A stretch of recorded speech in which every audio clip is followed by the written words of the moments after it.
O tema que a gente debate hoje se chama A Filosofia como uma Cultura que Interpreta o Mundo. Bom, um tanto quanto enigmático, mas vamos logo avançar no tema que a gente vai ver que não tem muita coisa de mistério nisso não. Para começo de conversa, o que é cultura? Cultura é toda a produção humana que dá sentido à sua existência e que por isso permanece, por isso a gente mantém. Se é algo que dá sentido à nossa existência, a gente vai transmitir isso de gerações em gerações. Só que a cultura não é algo estático, imutável, ela está em movimento. Ela varia tanto de um grupo para outro, como de tempos em tempos, vai sofrendo processos de adaptação. Quais são os elementos que compõem uma cultura? O idioma, os costumes, as opiniões e as formas de entender a política, as crenças religiosas e as expressões artísticas, dentre tantos outros.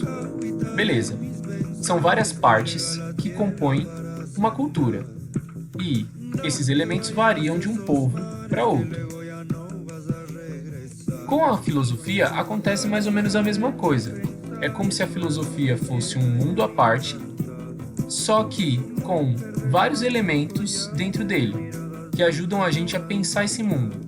São as sub-áreas que a gente viu na aula passada.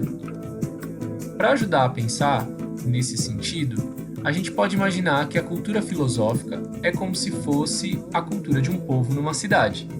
E dentro dessa cidade, tem várias coisas que se interrelacionam, assim como na filosofia tem várias áreas que vão se relacionando.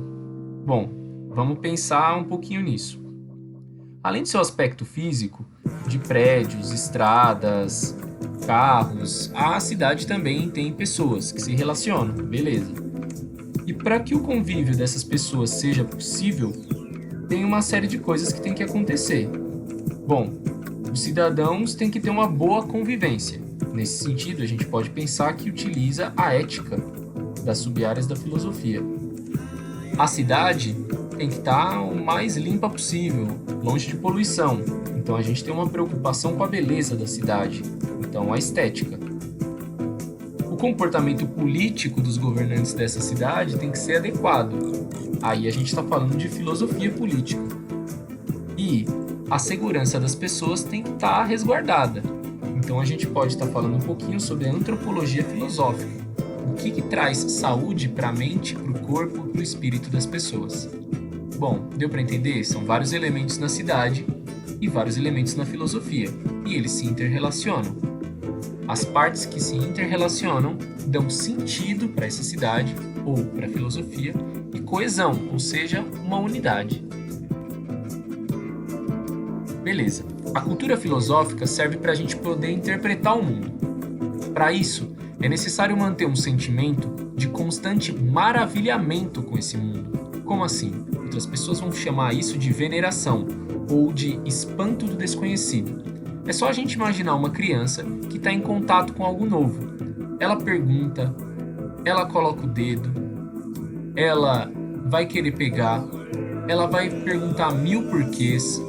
Ou seja, é o espanto, o maravilhamento, o encanto de ver algo novo, desconhecido e querer de fato saber tudo sobre isso.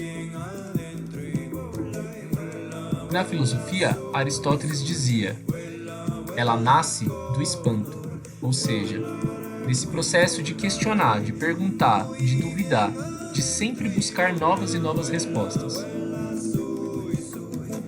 Quem retira a chance de perceber o mundo com os olhos repletos de maravilha é incapaz de cultivar o solo do pensamento filosófico. É como se, ao não utilizar o cérebro para buscar coisas novas, explicações novas, a origem das coisas, questionar, a gente fosse apagando partes da nossa capacidade. Para isso, para indagar, é necessário manter sempre uma postura de questionamento, de reflexão sobre o mundo ao nosso redor, olhar ele por outros pontos de vista. E a cultura filosófica está muito ligada à ação reflexiva. Como assim?